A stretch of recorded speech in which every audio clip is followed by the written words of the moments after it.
I know that this budget is draconian in nature. The public education, drastic cuts, no teacher pay raises. Higher education, a 15% cut amounting to about $41.5 million. Then I go down and look at DHHR, 3.68% cuts across the board. A lot of that money is matched with federal dollars. So we were told, in addition to the 3.8% cut, we're going to take another $100 million in cuts from the federal government. We're going to cut the IDD waiver, Title 19, age and disabled waiver, cut health right clinics, black lung clinics, tobacco prevention. We're going to wipe it out. $3 million. We're going to wipe it out. But maybe somebody that supports the budget will stand up and tell me how it's going to be righteous to take $4 million away from foster care children in our state. These are not things that I personally want to see happen.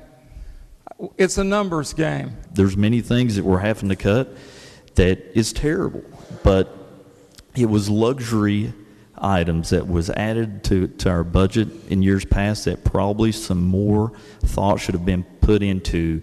It's not fun. Nobody on this side of the aisle wants to make these cuts. There's no way that we would be for it. But, you know, if you're that guy with the six-figure job and you get demoted, then you have to do away with some of the luxury items that you love and are near and dear to your heart. And I would never make any type of analogy between taking care of foster kids and, you know, having a motorcycle as the same type of analogy. It's terrible. I mean, we don't want it. We hate it. It's something that is killing all of us. It is a fair budget. It is a compassionate budget. You can't find $1 in it that doesn't have somebody who believes that's the most important dollar the state of West Virginia raises and spends. I absolutely love this budget. I think it's the best budget that we've seen here the whole time I've been in politics since 2003. And what we've got to do, what everybody's got to remember is if we don't put money in the hands of working people, the working people are going to leave our state.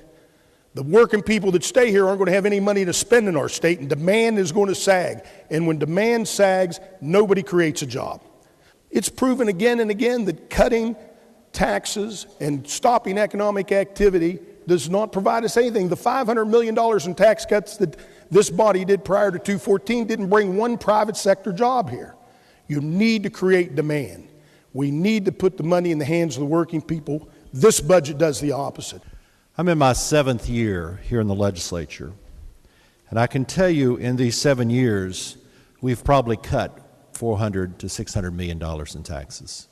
We've cut those taxes, and we are paying the price. We do need to live within our means. I have stood on the floor several times this session and said, we are passing legislation that is driving cost up. We've cut almost $5 million out of corrections, yet we continue to drive up sentencing. We continue to drive up incarceration. We continue to drive up expenses.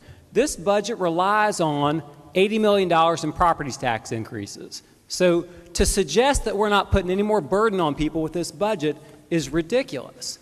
And to suggest that someone who loses their Medicaid coverage or loses their services under IDD waiver program is not burdened is false. Or to suggest that someone who's working hard to send their kid to Marshall or WVU or Glenville State who gets a 10% increase in their tuition bill and that's not going to burden them is just not true. This budget's going to be very painful for a lot of people.